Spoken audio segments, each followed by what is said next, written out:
something going on. Your freedom is in danger. Agents of the state, they taking children from the manger. Oh, they will sacrifice your kid.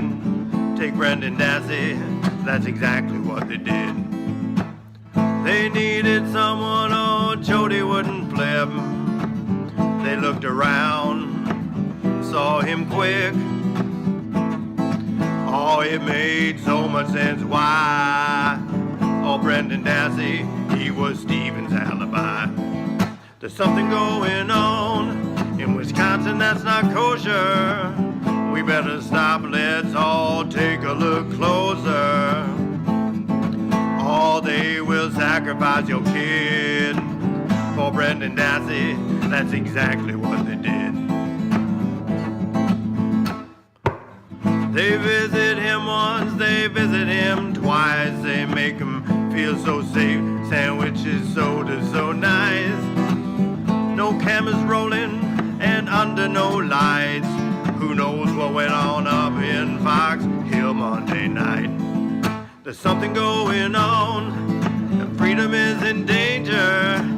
Everything about this can't get in stranger and stranger. All we know, they will sacrifice your kid. Oh, Brendan Dassey, that's exactly what they did. March 1st, alone in a room with Bert and Ernie. No parent present and no attorney. 4 hours later, with a touch of the knee, they finally get Brendan to agree. There's something going on. I said there's something going on. Oh, they will sacrifice your kid. Take Brendan Dassey, that's exactly what they did. There's something going on. I said freedom is in danger when the agents of the state can take the children from the manger. Oh, they will sacrifice your kid. Take Brendan Dassey, that's exactly what they did. Take Brendan Dassey, oh, that's exactly what they did.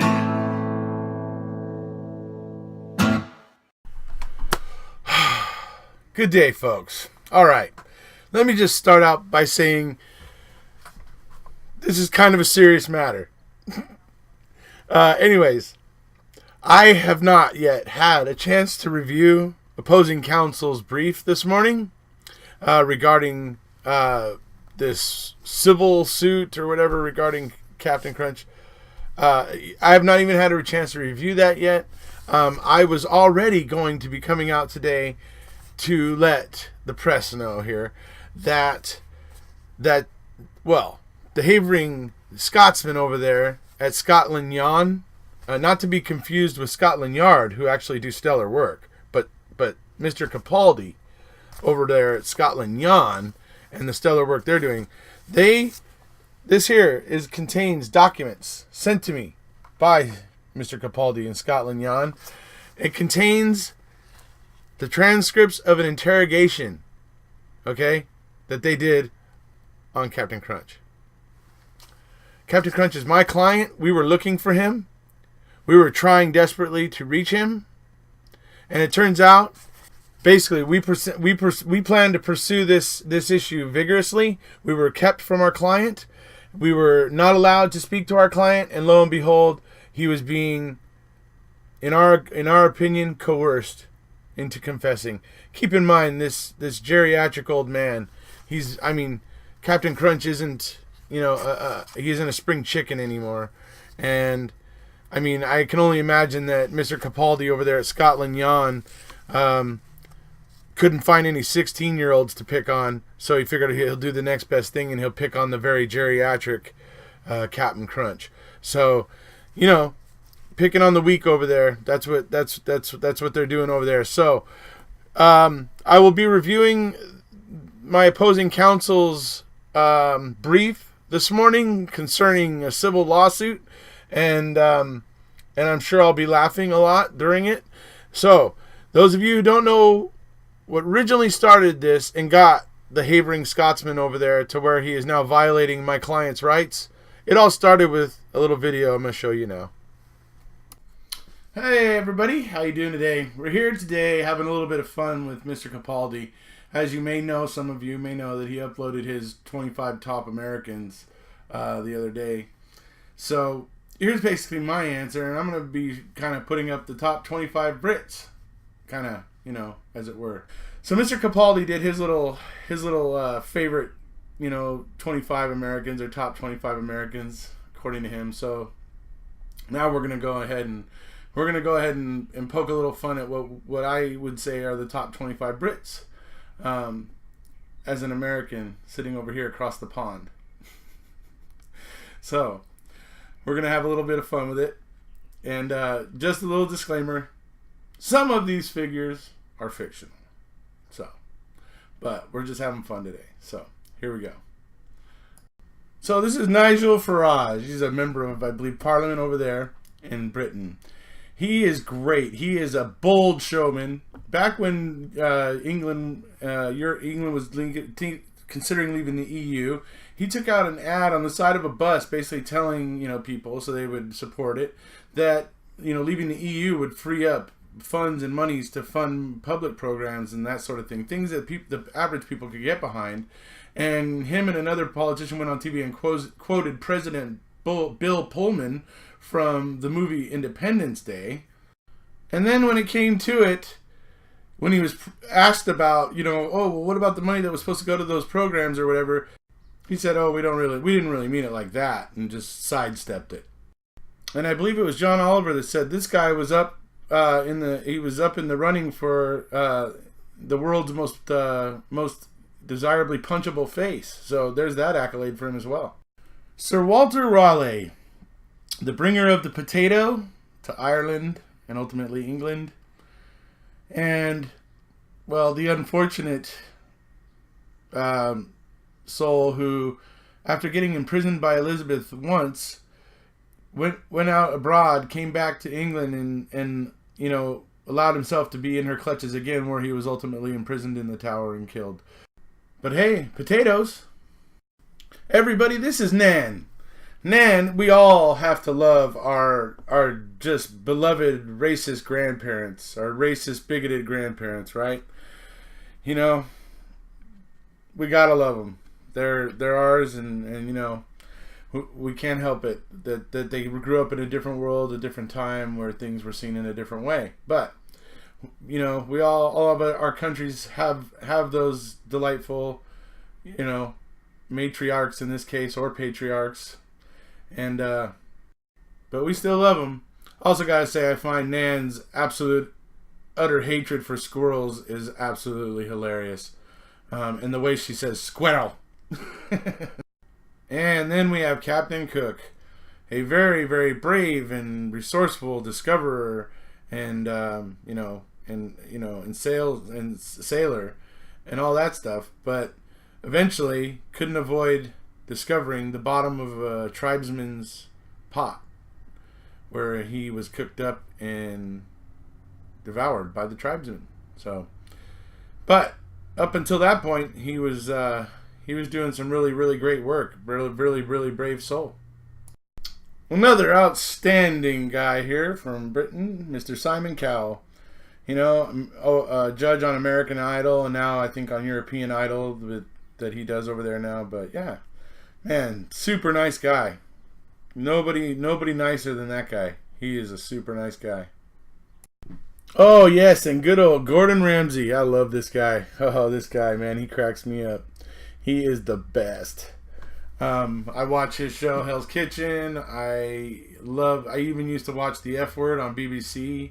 You know, find him very, very entertaining. I think he's a gem from Scotland there. Soccer hooligan turned master chef. So he's got that feather in his cap. So that's the Gordon Ramsay, folks. And then we got Keith Richards of the Rolling Stones, famous guitarist, rock and roll. You know, I'm always about the rock and roll. Love rock and roll. And you know, this guy, man, he takes a licking and he keeps on ticking. I mean, I swear he must be held together by duct tape, bubble gum, and super glue at this point, but he keeps going. He keeps on ticking. He was even did a cameo in the Pirates of the Caribbean movies with Johnny Depp. So, anyway, so great rock musician, Keith Richards. And this is Bernard Black from a British television show called Black Books, which I found to be hilarious. Oh my lord, it was a funny show. This guy's, the character, Bernard Black, is just a very caring and sensitive individual. He made the show very entertaining. And good old Jeremy Clarkson, the guy on Top Gear that you just loved to hate because he was such a jerk, right? Which was what made him great. Don't get me wrong, it's what made him great. But he didn't know how to rein that stuff in.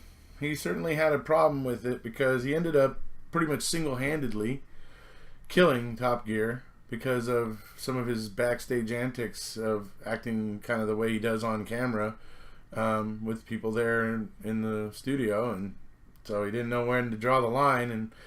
But Top Gear was a great show, and it was funny to watch him. And then we have the Sheriff of Nottingham, who didn't take any crud from those ruffians, Robin Hood and his gang of merry men, and stealing from the rich and trying to feed the poor and the masses and the children. How dare those ruffians? I mean, they need to respect the law and order that the sheriff was instituting. But so kudos to the Sheriff of Nottingham. He was doing stellar work over there in Sherwood Forest and around it. Yes, the malevolent Bellatrix Lestrange, infamous from the Harry Potter movies. She's, a good one. Absolute great character in those movies.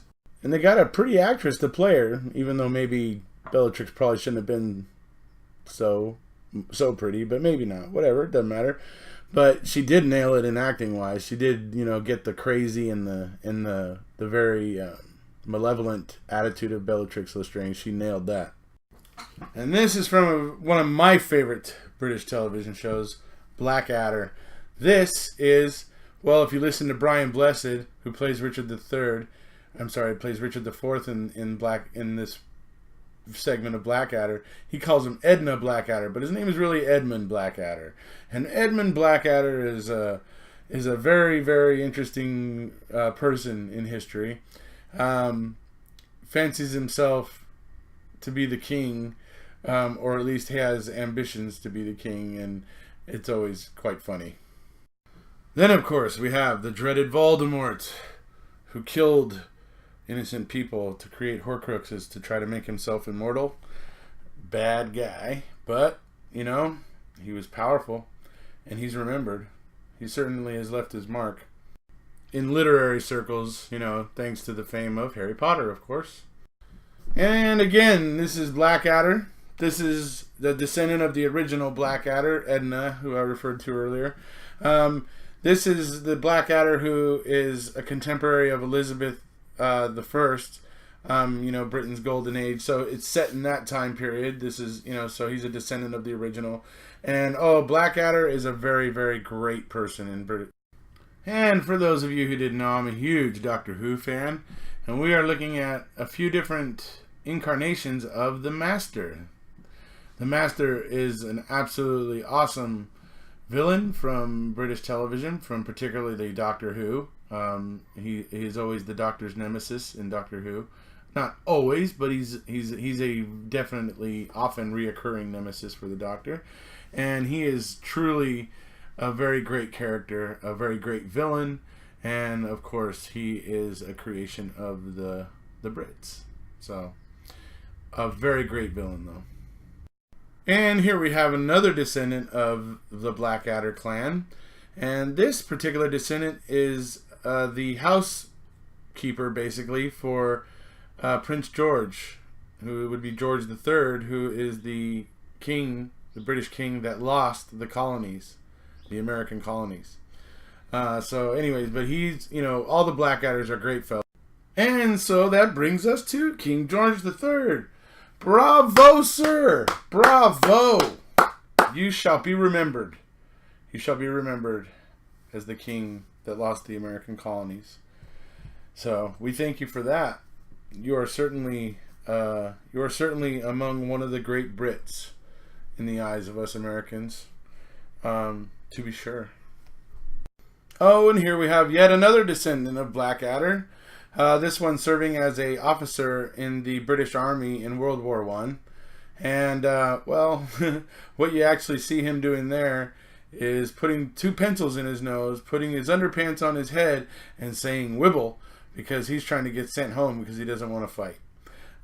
So that just happens to be what he's doing right there. But great fellow, awesome guy. Oh, and we can't leave out the name of another great Brit whose name and legacy will echo throughout history, Mr. Jack the Ripper. He did some pretty interesting things. Ah, yes, and then we have the beloved Queen Mary, affectionately referred to as Bloody Mary because of all of the poor Protestant and free-thinking people that she killed and burned and basically kind of slaughtered wholesale. But hey, she didn't take no guff. It was Catholicism or the highway. So that's the way it went. And coming in at number 5, yet another descendant of Blackadder. And this is Edmund Blackadder, who used a time machine to manipulate the past to become the king of the Brits. And so he eventually became the king of the Brits, and he has that accolade to attest to his ingenuity. Oh yes, here we have another great Brit, folks. Well, actually, he's French. He came from France and he conquered England and crowned himself king. This is William II of Normandy, who came over and took the English crown. So he has that accolade. I mean, he came over and took what he wanted, and he became the king of England.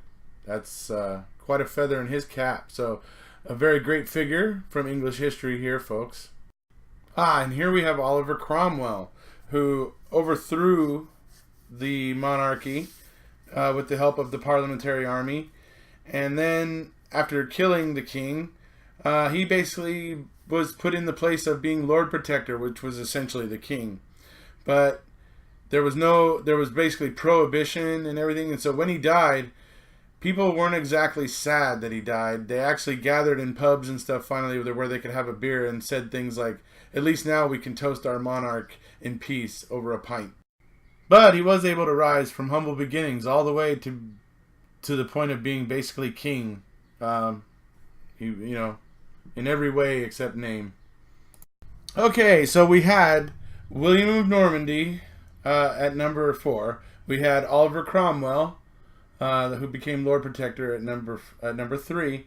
And now here at number 2, we have Captain Crunch. And don't you tell me he's not English. You look at that sailing suit. He is English. And the reason why he's in this is because I freaking love Captain Crunch. Oh my God, Captain Crunch is the best. Anyways, so that's why the captain makes this countdown. Those of you who want to dispute whether or not he's English, let's have at it. We'll have at it in the comments. So, there we go. For those who love their Captain Crunch as much as I do, here you go. And number 1 is going out to all the British tourists in the world. They are a very colorful bunch, folks. You got to give it up for them. They like to show up and represent their home country and their patriotism. And, I mean, hey, it wouldn't surprise me one bit to find out that this girl is that bold that she's actually walking around on a beach in Dubai like that. I mean, it wouldn't surprise me one bit. You got some very bold characters out there traveling the world, such as this one here. Got that alcohol ready. Always ready. Like I said again, always fabulous dressers, always dressing the part. You know, these British tourists and stuff like that. They're just always looking sharp and aware and always just looking like they're always on top of it. So, hey, let's give it up for the British tourists of the world. So that's going to about wrap it up today, folks. Just having a little bit of fun with Mr. Capaldi, of course. All right, so as you can see, my opposing counsel in Scotland, Yawn's interest in my client is completely unwarranted. It's unfair. As I said, I have the interrogation documents, but I am going to be reviewing this brief about the civil suit, but I also want to call to attention birth certificate. Okay, so unless you got some documents over there, Scotland Yawn, where Captain Crunch changed his nationality, or any or whatever, denounced his British nationality or something, you got to have something, because this is a birth certificate right here. It says he was born in England. So that's you got an uphill battle there, in my opinion, and you know, and don't forget the fact that, you know, where was Captain Crunch for Scotland Yawn to be able to grab him, interrogate him, and coerce him in you know, as his counsel? That is my opinion of what has happened here. So obviously he was in England, where they were able to get their hands on him. Further proof that he resides where he lives. That's where he lives. He is English. I'm sorry. I know there's some of you out there that this is bursting your bubble, but hey, the Havering Scotsman is really only going further to prove that Captain Crunch is British, because how else was he able to get his hands on the captain unless the captain was right there living in his home country? Horatio Magellan Crunch, folks. Have some sympathy for the plight he's going through, being badgered by the Havering Scotsman and Scotland Yawn. This is going to be a bitter fight, I imagine. You know, because this seems some kind of prejudice against my client is going on here, and so we're going to have to address these issues here. Hopefully, Judge Wilfox is gonna, you know, pop up here at some point to try to regulate the proceedings here. I sure hope he does, because gosh, oh my lord, if I'm left to the Havering Scotsman all by myself, who knows what could happen. Eunice, what does to haver mean? To talk a lot of nonsense. To talk a load of crap. Yeah, like you do No, constantly. you mean not me? No, Eric Ozee, like what Eric Ozee says. No, you. No, not me. Also, a couple of additional things I'd like to point out here. You see that flag hanging on Paul's wall behind him?